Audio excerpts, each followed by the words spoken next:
One of them is a comedian and the other a celebrity chef who have come together for this production. Forrest and celebrity chef Pete Goffe-Wood scrumptiously blend comedy and cooking together in Don't Burn Your Sausage.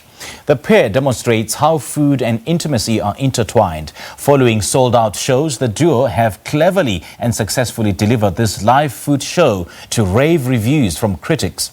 Forrest has been on the South African comedy scene since the late 90s, while Pete Goffe-Wood, who is best known as the MasterChef South Africa judge, has been making food for nearly 30 years. Now, Chris joins us now to tell us more about this production, and we hope to be joined by Pete in just a moment. Chris, I'm going to start with you. Very good morning to you. Thanks for joining us. Welcome to Morning Live.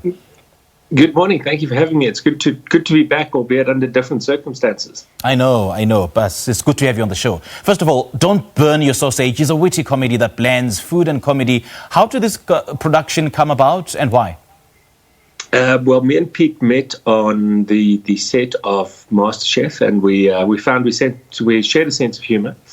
And then at some point we decided to do a show together. So we combined our skills, Pete's cooking skills and my comedy skills, and we created Don't Burn Your Sausage. It's a show all about food and intimacy, as you put it, and everything in between. And we'll show you how to, during the show as well, we'll also show you how to cook a meal to impress the partner of your choosing, be it one you've been with together for a long time or a new friend that you've made during lockdown when we're all able to see each other.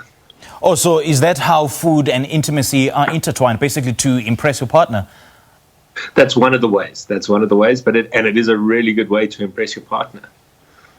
Fair enough. Now, the show has been sold out, not just in South Africa, but in other countries as well. So what are you hoping for this time around? Well, we figured everybody's at home. Everybody's now having to cook more, obviously, with the various restrictions. And so we thought we'd bring it to people's houses. Pete's in Cape Town, I'm in Joburg, so we thought we'd get together and do it as a virtual show. So we're hoping to, we're all going through a tough time. We're hoping to bring a little bit of laughter to everybody. We're hoping to maybe show a couple of people how to do some things that they didn't know how to do, and just have fun. And I would imagine it's going to be quite challenging for you, especially as a comedian, because, as a comedian and, stand-up show, for instance, you need to feed off the people. You need to hear those laughs. And how on earth would you be able to do it virtually?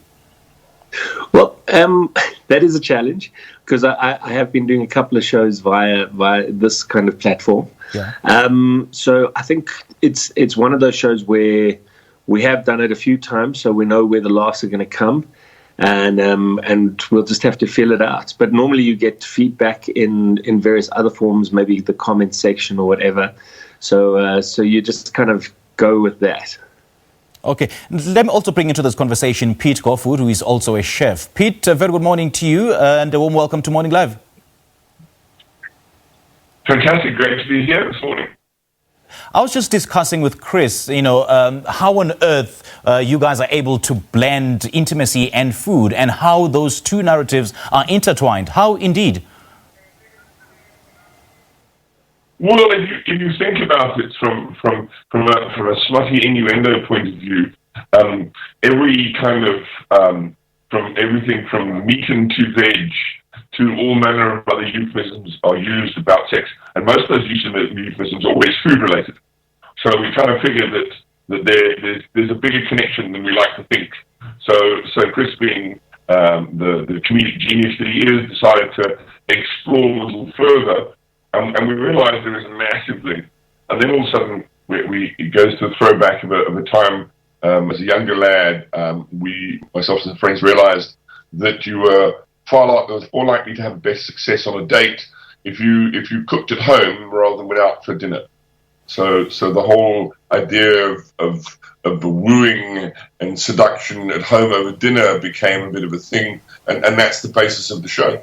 Okay, and we are now discussing how you guys managed to fuse food and intimacy. But then I would like us to discuss the thought process behind fusing comedy and cooking. How do those two combine? Well, Chris and I met on doing television when we were doing MasterChef Celebrity. Chris won the competition. I was a judge. and we really hit it off. We had a very similar dry sense of humour, and we decided that perhaps it was something we should do, we should explore, and we got together and we wrote Don't Burn Your Sausage, which we performed in Grahamstown at the National Arts Festival for 2 years, and we decided to just keep developing the relationship.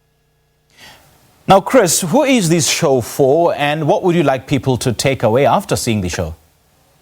The show's pretty much for anyone who enjoys either good food or a good laugh or a nice bit of intimacy, as you put it. So foodies, comedy fans, just people who are looking to have a better success rate on a date. That's for all of them. And who doesn't enjoy a good laugh? Or Indeed. good food? Yeah, indeed. So is this what you'll be doing, on a regular basis, on a monthly or maybe an annual basis? We'll see. We'll see how it goes. As Pete said, we have been doing it for quite a while. As you said, we're an internationally sold out show. So the feedback we've always gotten is really good. So we'll keep doing it as long as people enjoy it. Okay, so after this lockdown, are you also looking to staying the online route as a result of some of these restrictions? I think it's the future. I think one thing we've learned from lockdown is that people find there are more options online than there ever used to be. If you look at the conferencing and everything, all the kind of things that people said the internet could never do because it's not intimate enough, have proved to be quite an interesting option because of lockdown. And I think people will be savvy using it. They'll look to for entertainment and communication more than they ever did. So I certainly think it's a format that's will have prevalence going forward. Now, Pete, you've been a master chef yourself for the past 3 decades or so. One wonders, do you come up with recipes, or you just, do the same recipes over and over again? Like each and every show, do you have to come up with a new one? Well, we try. A lot of the gags are in the actual food itself, so we've picked specific ingredients that we can get laughs out of. So we keep for this show in particular, we have the same menu. When we develop further shows, we'll do it off of different menus. Okay, Chris, I want us to talk about the comedy scene in South Africa. There's this issue of comedians finding it hard to balance the issue of comedy and perhaps freedom of speech. And how and where do you draw the line in terms of not offending some people, perhaps in the political circles? I think it's just knowing where that line is, basically. So if you avoid, if you know what offends people and you know what is acceptable or not, then you're okay. So you just got to make sure you stay this side of the line rather than crossing it. So you prefer playing it safe, eh? Not necessarily just safe, but it's like I always tell people that they've got to be, whatever they do, they've got to avoid hate speech. That's a big one. And even things that people don't necessarily consider offensive or didn't used to. Yeah. You've got to make sure, because we've got to unlearn a lot of what we knew from before. Now, why burn the sausage? The question is, why that name? Well, Pete, do you want to take this one? It's just good advice. When you're cooking on every level, do not burn your sausage. Okay. Do not burn it. Pete, why burn the sausage? Okay, it actually stems from an incident that happened where I burned my sausage once before. Okay. While cooking, and I've been wearing aprons ever since. Okay. It's so good to hear that even master chefs like you can actually burn stuff. Oh yeah, we can indeed. More often than you might think. But the idea is to not let the public or your guests know that you burnt anything. That's the secret. Good one. All right, gentlemen, thank you so much for joining us. Thank you. And before I let you go, where can people catch the show, and for how long is it running for? Well, right now it's on the 18th of July.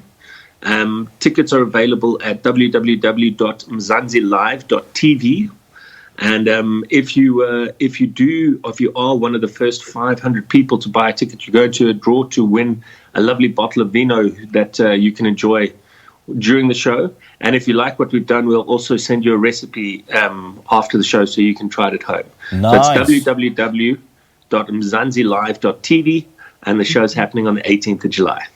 Good stuff. Gentlemen, all the best. Thanks so much for chatting to us this morning. Thanks for having us. Great. Thanks. That was Chris Forrest and Pete Goffe-Wood talking to us about their show, Don't Burn Your Sausage, set to take place this month. Let's take a quick break. We'll have more in a moment.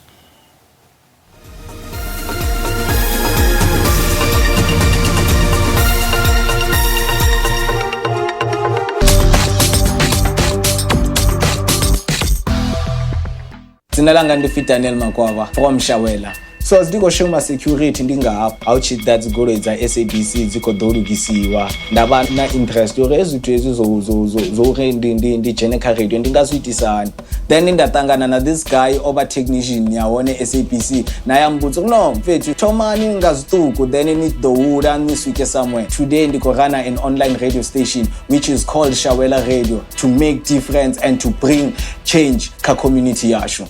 Why is it important for the public to get involved in this discussion? Virtually all municipalities are putting in bids to have their salaries increased. Councillors and municipalities around the country are oblivious to the fact that there's a pandemic out there that has created economic havoc in this country. How does SALGA respond to that? There is no municipal that has asked for an increase. We have then said to councillors, a council will sit, look at the gazette that has been provided, and it provides an upper limit of 4% for this current financial year for public representatives. We're trying to say to the municipalities is get in touch with reality. You cannot simply sit back and say it's business as usual. Many of our councillors have taken that, and we have seen how they have made a contribution by responding to the clarion call of the President.